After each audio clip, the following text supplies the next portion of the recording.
Sejam todos bem-vindos ao canal Escola Dominical Brasil. Meu nome é Vanderlei Claudiano. Vou mandar um forte abraço hoje para Miriam Cabral. Ela é professora do seminário. Ela sempre acompanha a mensagem aqui e diz que ajuda, né, ela na aula do seminário também, tá bom? Então, um forte abraço para você, para todos os professores do seminário. Tem bastante gente que é professor do seminário. Tem o Paulinei de Jesus também acompanha aqui. Ele é professor do seminário. Inclusive, ele é professor da minha filha também, né? Então, tem vários professores do seminário que acompanham. Também vários professores da escola dominical. Eu até percebo que quando chega próximo do domingo, que é a designação do Vem Segue, né? Eu tenho mais visualizações no canal, mais pessoas acabam acompanhando para praticar a aula, para compartilhar em sala de aula. E eu acho isso ótimo. Então, se você tem aí o seu professor na escola dominical, professora dos jovens, seminário e até mesmo os jovens do seminário, indique essa mensagem para os jovens aí, tá bom? Para os jovens e professores e também professor do seminário, tá bom? Eu vou procurar sempre aqui me ater dentro da designação do Vem e Segue, para que assim eu possa ajudar vocês na aula de vocês também, tá bom? E assim nós podemos aprender juntos. Bom, eu sempre estudo a designação inteira, inclusive essa semana nós vamos terminar o livro de Salmo, né? Vamos terminar o livro de Salmos e tem muitos salmos para cobrir, mas tem os próprios da designação. Eu estudo tudo e o que o Espírito for guiando eu vou compartilhando, mas eu estou sempre procurando. O propósito do canal é ajudar, né? Então, se eu me manter dentro da designação do Vem e Segue vai ajudar vocês, então eu tô me propondo a isso, tá bom? Mas sempre o que o Espírito indicar aí, tá bom? Quem manda é o Senhor. Esse canal aqui não é mais meu, o canal é do Senhor. E eu convido vocês a divulgar para outras pessoas que fazem aula do seminário, os alunos, para os professores e assim por diante, tá bom? Vamos indicar aí o canal para essas pessoas, para nós termos melhores, faz parte, né, aperfeiçoamento, né, do nosso ensino para o aprendizado, então vai melhorar bastante as aulas aí à medida que a gente busca mais. Hoje eu vou compartilhar com vocês aqui Salmos capítulo 102 e o capítulo 103, que é da designação do Vem Segue.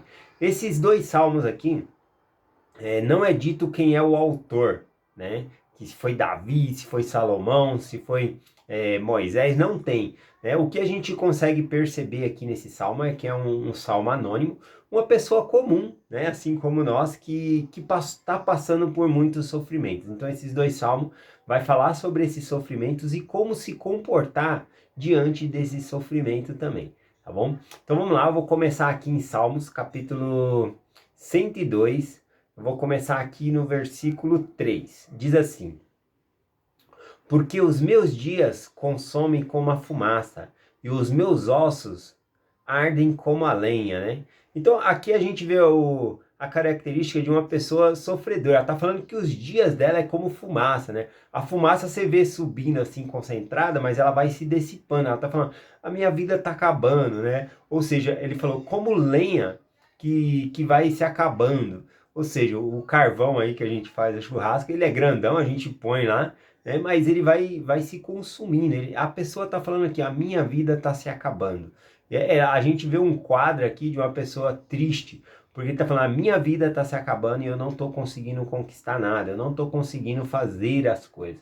Então esse é o quadro aqui do Salmo 102, o início dele, né? A gente vai ver uma reviravolta aqui, mas primeiro a gente vê esse quadro aqui. Ele diz aqui no versículo 4, o meu coração está ferido e seco como a erva, pelo que me esqueço de comer o meu pão.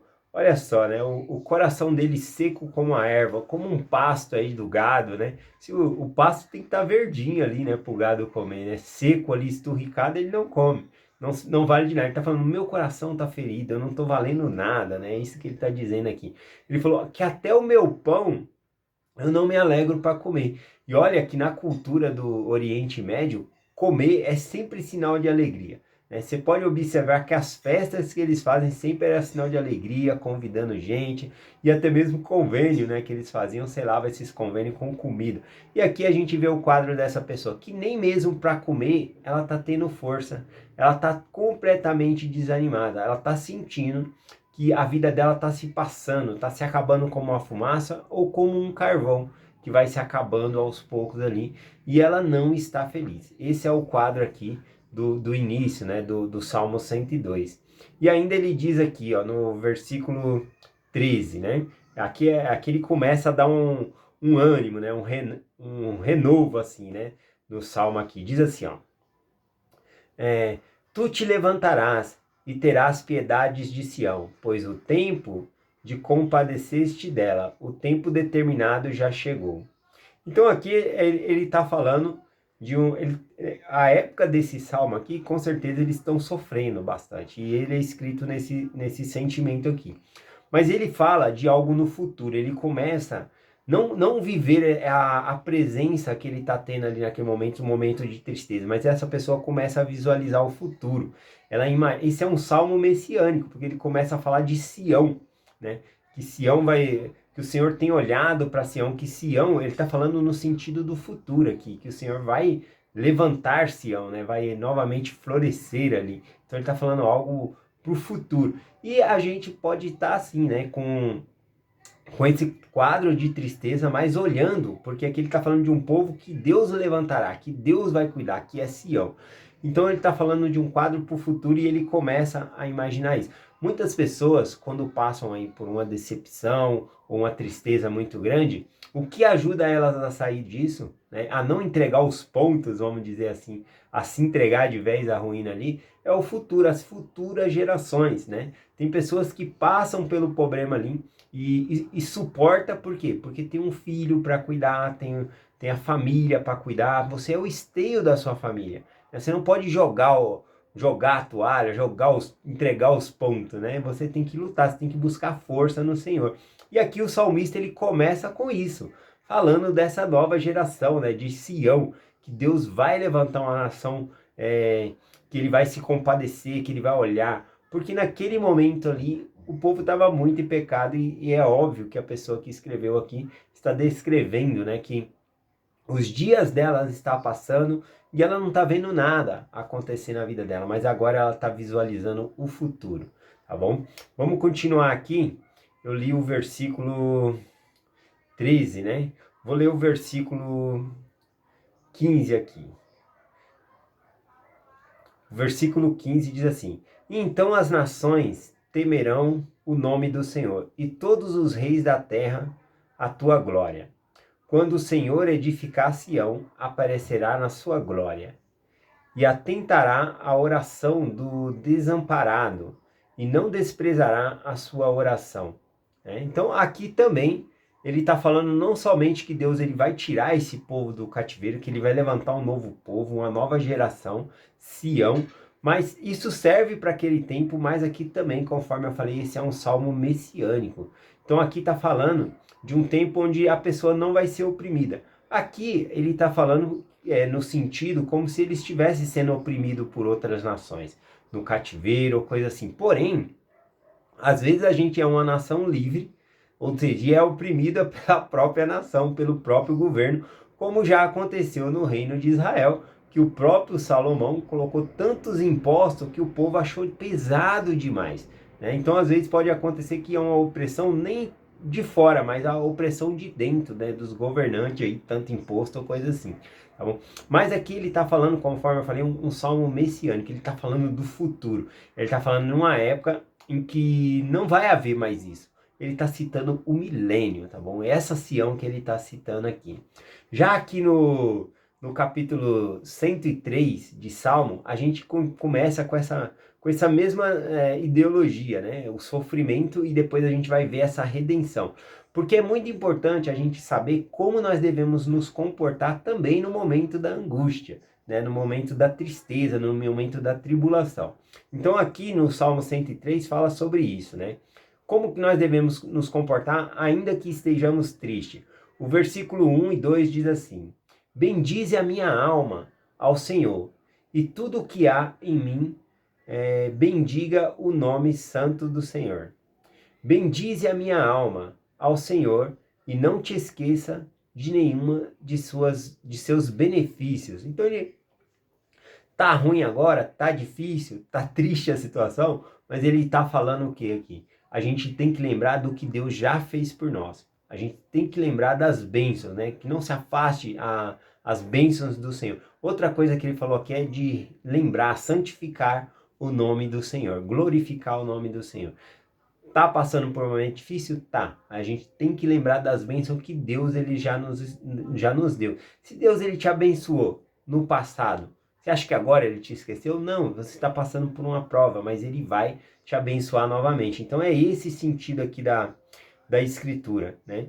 Ou seja, glorificar o nome de Deus seria igual Jó, né? Jó 1:21, né? Que ele falou, o Senhor Deus deu, o Senhor tomou, bendito seja o nome do Senhor. A gente sempre tem que glorificar o nome do Senhor.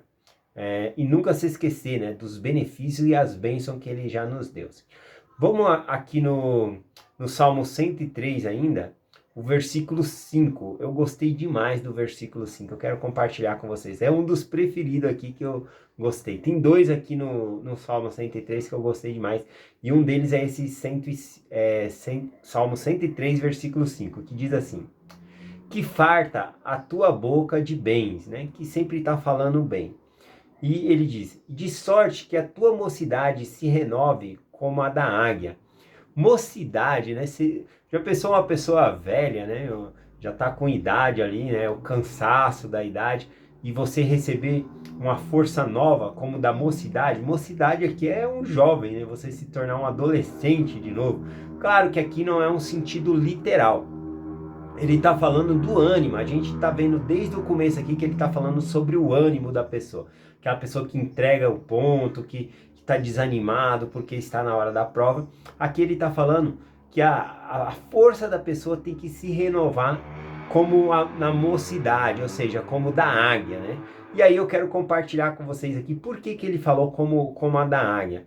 A águia, ela tem a estimativa de vida dela de viver cerca de 40 anos ali e morrer. Só que ela tem algo especial na águia, é que ela pode decidir querer viver mais, tá bom? E se ela decidir fazer isso, ela vai viver 30 anos a mais. Aí a águia ela acaba vivendo aí cerca de 70 anos, né? Interessante isso. Bom, o que acontece com a águia quando ela está com 40 anos de idade? Bom, ela já está velha com 40 anos de idade. O bico dela ela vai se curvando com o tempo ali, de maneira que com o tempo não consegue mais rasgar a carne, né, das presas dela. Então o bico já não está muito servindo ali. As unhas dela, né, após os 40 anos ali, começa a ficar mole, de maneira que ela pega algumas presas e essas presas escapam, né, acaba escapando aí. Inclusive, quando pega assim no peixe, o peixe é escorregadio, né? As unhas dela tão mole, ela acaba perdendo a presa, né? Tem águia que consegue pegar peixe, pega caça no mato, então assim por diante. E por causa da unha dela, ela tá perdendo o alimento, tá bom? E também outra coisa que acontece com a águia, as penas dela vai ficando mais grossas e pesada. E aí ela tem mais dificuldade para voar, já tem que fazer muito mais esforço para voar. Então, com 40 anos de idade, essa águia vai morrer se ela continuar nesse estado que ela está aqui. Então, ela tem que tomar uma decisão, ela tem que se renovar, né? Ela tem que renascer de novo, vamos dizer assim. O que a águia faz? Ela vai até um cume de um monte, né? Um lugar longe de predadores. Então, ela fica ali num lugar onde ela consegue ficar segura e ela vai passar por um processo que não é fácil. E também é um processo lento, são 150 dias para ela se renovar, ou seja, é um período de 5 meses, né? O que ela faz ali agora? Ela vai para o cume do monte ali e ela pega ali na rocha, né, naquela montanha, um lugar seguro, longe dos predadores, e ela começa a bater o bico dela na rocha, né, batendo até o bico dela ficar mole. Eu imagino a dor que é isso, né? Depois de muitas pancadas, como deve doer ali a boca dela por causa de ficar batendo o bico. E o bico tem que ficar mole até cair, bom? E após o bico cair ali, ela tem que esperar um processo longo ali até o bico novo crescer, um bico forte. Quando esse bico forte cresce, o que ela faz? Ela pega esse bico e arranca todas as garras dela, todas as unhas dela, tá bom? Então, arrancando as unhas ali, mais um processo lento de esperar as garras, a unha crescer. Depois desse processo das unhas e a garra crescer, ela começa então com o seu bico e também com as garras, né, da pata dela ali, a arrancar as penas, aquelas penas grandes, pesadas, né? E ela se renova depois. É como se ela fosse a fênix, né? Quem conhece a mitologia aí fala a fênix que renasce da cinza. Então ela renova, ela se torna uma nova águia. E aí depois desses 150 dias, né, 5 meses, ela pega e está pronta para voltar para a ativa. E aí por conta desse renascimento dela, ela vai viver mais 30 anos. Coisa que ela não conseguiria viver com aquelas garras mole, com a pena pesada e com aquele bico que já não estava conseguindo cortar ali as suas presas, né? Então é uma decisão difícil da águia. Então por isso que eu gostei muito desse versículo aqui. Eu vou até voltar nele aqui, ó. É 103, versículo 5, que diz assim: de sorte que a tua mocidade se renove como a da águia. Então ele quer que a nossa angústia, o nosso pesar possa se renovar assim como o da águia, que nós possamos se tornar jovens, fortes de novo, tá bom? E tem uma escritura aqui em Isaías, deixa eu pegar aqui, Isaías capítulo 40, versículo 31, que fala da águia também, diz assim, ó: mas os que esperam no Senhor, renovarão as forças, subirão como asas de águia, e correrão e não se cansarão, caminharão e não desfalecerão. Então, assim como a águia, né? Aqueles que confiam no Senhor vai renovar as suas forças. Eu gostei bastante desse versículo também, tá bom? Então, eu gostei muito aqui, quis compartilhar com vocês aqui. Então, às vezes, a mudança na nossa vida vai ser dolorosa para nós nos renovar. Talvez a gente tenha que arrancar algumas penas, alguns pesos do passado, alguns pecados, tem que arrancar, né? Para que nós possamos estar leve e voar novamente. Temos que se arrepender, né? Na verdade, esse é o método, tá bom? Então, ele está falando aqui sobre isso, que vai passar. A gente passa pela prova, mas a gente pode sair dessa prova mais forte ainda com o Senhor. Então, conforme Isaías diz aqui, né? Os que esperam no Senhor, né, vão ter suas forças renovadas como a da águia. Vão subir como asas de águia. Correrão e não se cansarão. Caminharão e não desfalecerão. Tá bom? Então, eu gostei bastante desse versículo aqui. Vou ler o versículo 9 do Salmo 103, que diz assim, né? Não reprovará perpetuamente, nem para sempre manterá a sua ira. Não nos tratou segundo nossos pecados, nem nos recompensou segundo as nossas iniquidades. Esse versículo é lindo, eu gostei também, né? Porque ele fala da misericórdia do Senhor, que a misericórdia do Senhor é maior do que a justiça. Ou seja, quando nós cometemos pecados, o Senhor ele pesa a mão ali para que nós possamos nos arrepender. Ele deixa certas coisas acontecer conosco, esse sentimento de tristeza, pesar, ele pesa a mão sobre nós, né? Então, isso acontece. Porém, aqui está falando que a misericórdia do Senhor é maior, que ele não se agrada em ficar pesando a mão dele ali, a menos que a mão dele pese para que nós possamos nos arrepender e voltar para a vida, né? Para voltar para o Evangelho, voltar a ter um senso de adoração, né? Voltar a guardar os mandamentos. Então a mão do Senhor pesa. Só que conforme ele falou aqui, o Senhor não se agrada com o nosso sofrimento, ele alivia a mão dele. De tanto que o versículo, né? Ele pegou e disse assim: não nos trata segundo os nossos pecados. Se Deus nos tratasse segundo os nossos pecados, nós estava perdido. É que a mão do Senhor se alivia, né? Se nós fosse para nós pagar, aliás, os nossos pecados, nós nem aguentaria. Não adianta nem querer começar. A gente já estaria perdido aí, tá bom? Então eu vou compartilhar aqui, tem vários versículos, né? Mas eu vou finalizar a mensagem por aqui hoje. Eu acho que isso é o suficiente, né? Ver a misericórdia de Deus. E que nós possamos ter nossas forças renovadas.